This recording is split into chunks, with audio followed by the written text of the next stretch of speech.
బంగారు గని కుప్పకూలి 30 మంది కార్మికులు ప్రాణాలు కోల్పోయిన ఘటన ఇప్పుడు సంచలనంగా మారింది. ఈ ఘటనలో మృతుల సంఖ్య కూడా మరింత పెరుగుతున్నట్లుగా తెలుస్తోంది. వందలాది మంది కార్మికులు ఆ బంగారు గని కూలడంతో ఆ మట్టి క్రింద చిక్కుకుపోయారు. ఇది ఆఫ్రికా ఖండంలోని సెంట్రల్ ఆఫ్రికన్ రిపబ్లిక్లో చోటు చేసుకుంది. గోల్డ్ మైన్ కుప్పకూలి ఆ శిథిలాల కింద అనేక మంది కార్మికులు కూరుకుపోయారు. నానా మంబెరెలోని గని మైనింగ్లో ఈ ఘటన జరిగింది. మైనింగ్ జరుగుతుండగా ఆ మట్టి కొండలు పైన ఒక్కసారిగా కూలిపోయాయంటూ తెలుస్తోంది. 30 మంది అక్కడికక్కడే సమాధయ్యారు. కార్మికులు ఇప్పుడు అధికారులు కార్మికులు కలిసి అక్కడ సహాయక చర్యలు చేస్తున్నారు. రెస్క్యూ ఆపరేషన్ కొనసాగుతున్నటువంటి పరిస్థితి ఉంది. ఒక్కసారి అక్కడ ఉన్నటువంటి పరిస్థితి చూస్తే మీకే అర్థమవుతుంది. ఆ వీడియో చూస్తే ప్లీజ్ చెక్.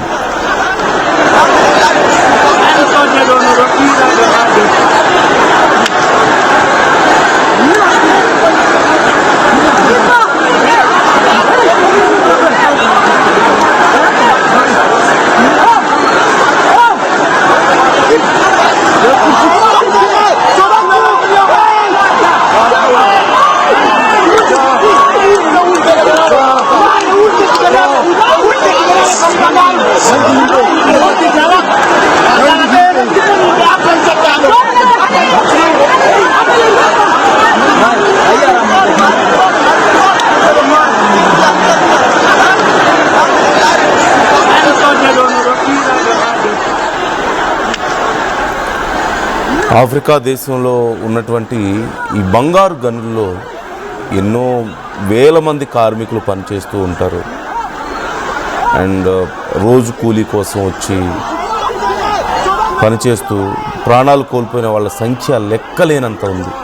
అయితే ఇంత భారీ ఎత్తున ఒక్కసారిగా గని కూలి ఇంత భారీ ఎత్తున అందులో చిక్కుకుపోవడం కానీ ఈ మధ్య కాలంలో ఇలా ప్రాణాలు కోల్పోవడం కానీ జరగలేదు అంటూ చెప్తున్నారు. కానీ రిపీటెడ్గా ఘటనలు అయితే జరుగుతూ ఉండడాన్ని కూడా మనం గమనిస్తున్నాం. ఇది సెంట్రల్ ఆఫ్రికన్ రిపబ్లిక్ గోల్డ్ మైన్లో ఈ ఘటన జరిగింది. నిన్న జరిగినటువంటి ఇన్సిడెంట్కి సంబంధించిన డీటెయిల్స్ మనం చూస్తున్నాం. అబా అనేటువంటి ప్రాంతంలో నానా మంబెరే ప్రిఫెక్చర్ పశ్చిమ సెంట్రల్ ఆఫ్రికన్ రిపబ్లిక్కి చెందినటువంటి ప్రాంతం.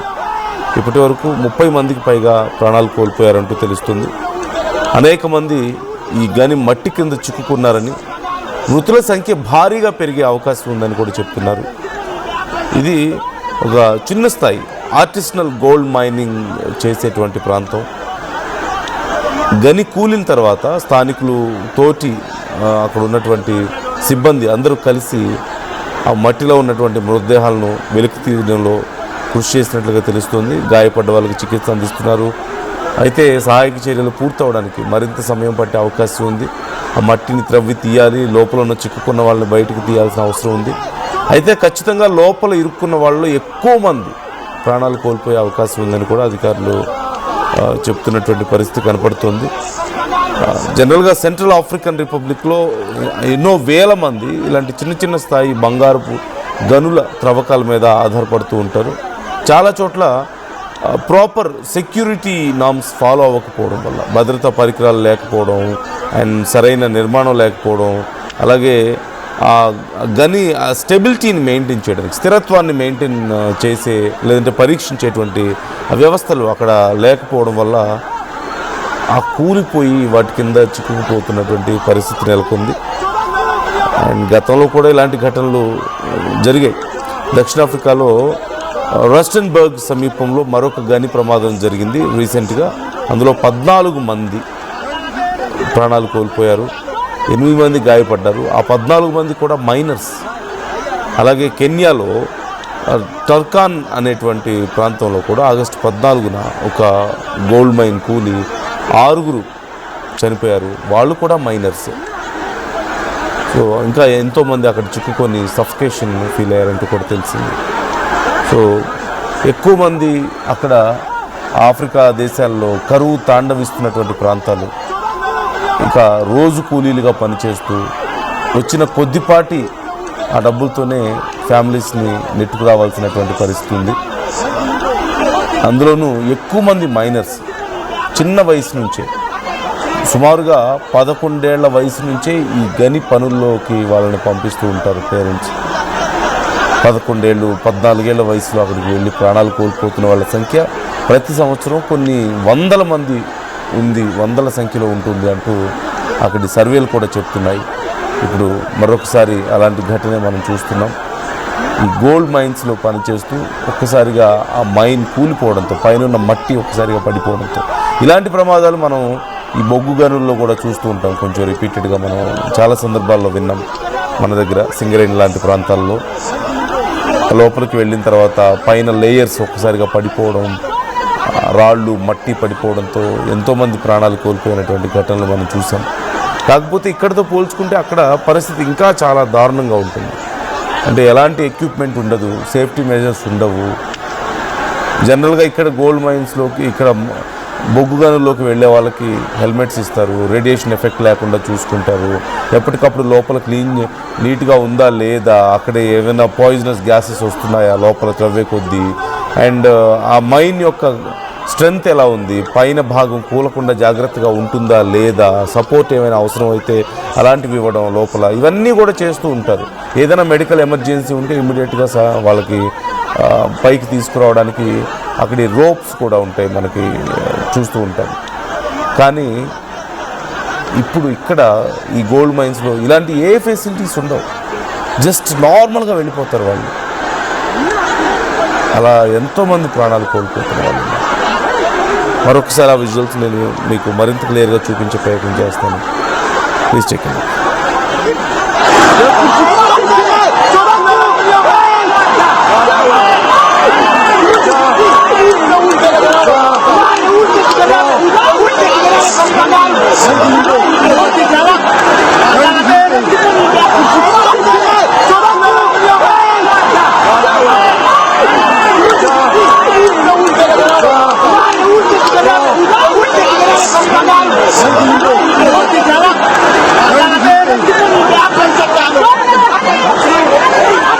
ఒకసారి అక్కడ ఉన్న విజువల్ మీరు చూడొచ్చు.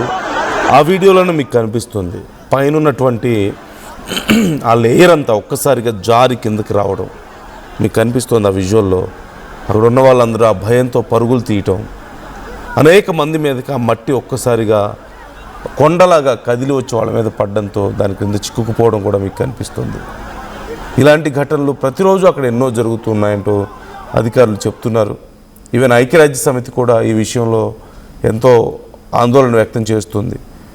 ఎంతోమంది చిన్నపిల్లలు, మైనర్స్, అలాగే సామాన్య ప్రజలు కూడా కనీస జాగ్రత్తలు అక్కడ లేకపోవడంతో ప్రాణాలు కోల్పోతున్నారు. రోజు కూలీ కోసం వెళ్ళి ప్రాణాలకు తెగించి పనిచేయాల్సిన పరిస్థితి వస్తుంది అంటూ ఆవేదన వ్యక్తం చేయడం మనం చూస్తూనే ఉన్నాం. మరొక ఇన్సిడెంట్, ఇప్పుడు అలాంటి ఘటన మనం చూసాం. ఈ ఇన్సిడెంట్స్ బేస్ చేసుకుని గతంలో కొన్ని సినిమాలు కూడా మనం చూసాం. ఎన్నో మూవీస్ హాలీవుడ్లో కూడా రిలీజ్ అయ్యాయి. అక్కడి గోల్డ్ మైనింగ్ అనేది ఎంత కష్టంగా ఉంటుంది, ఎలాంటి పరిస్థితుల మధ్య వాళ్ళు పనిచేస్తూ ఉంటారు అనేవి మనం చూస్తుండొచ్చు. మేబీ రిఫరెన్స్కి కొన్ని మూవీస్లో కొన్ని సీన్స్ కూడా మనం చూసాం. ఇప్పటికీ అలాంటి పరిస్థితులే ఉన్నాయి. ఒక 30 years బ్యాక్, 40 years బ్యాక్ ఎలాంటి సిచ్యువేషన్ ఉందో ఈవెన్ ఇప్పుడు కూడా వాళ్ళు అలాంటి పరిస్థితుల మధ్య పనిచేయాల్సిన చాలా దారిద్ర్యం మధ్యలో వాళ్ళు ఉన్నారు. మరొకసారి నేను ఆ విజువల్స్ మీకు క్లియర్గా చూపిస్తాను.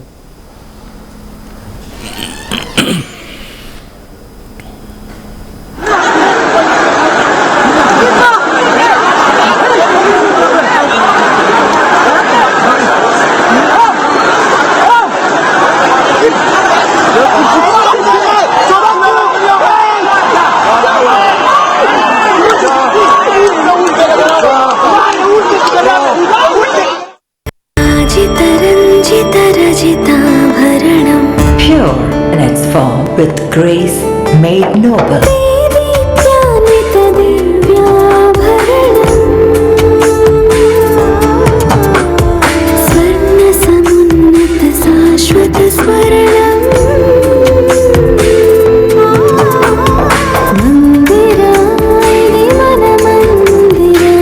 Mandira Premium Silver Jewelry by Manipali. Tournament కి ముందు పెయింట్ ఎలా చేస్తాం.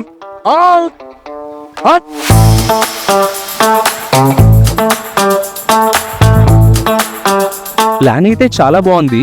సార్ స్టేడియం పరిస్థితి చూడండి. టోర్నమెంట్ ముందు పెయింట్ ఎలా చేస్తాం? టెక్నో పెయింట్స్ ఉందిగా. Techno paints. Township, dam, stadium లేదా మనీళ్ళు పెయింట్స్ నుంచి పెయింటింగ్ వరకు పూర్తి సొల్యూషన్ కావాలంటే మేమున్నాం. కానీ సార్ టైంకి పూర్తవుతుందా? రోజుకు 23 లక్షల స్క్వేర్ ఫీట్ పెయింటింగ్ చేయగల సామర్థ్యం, 5,000 మంది స్కిల్డ్ లేబర్ టీమ్ మా వెంట ఉంది. 23 లక్షల? అవును, ప్రపంచ స్థాయి రంగులు, అద్భుతమైన షేడ్స్ తో భారతదేశపు అసలైన పెయింట్ మరియు పెయింటింగ్ శక్తిని మేమే. We are Techno Paints. Techno Paints.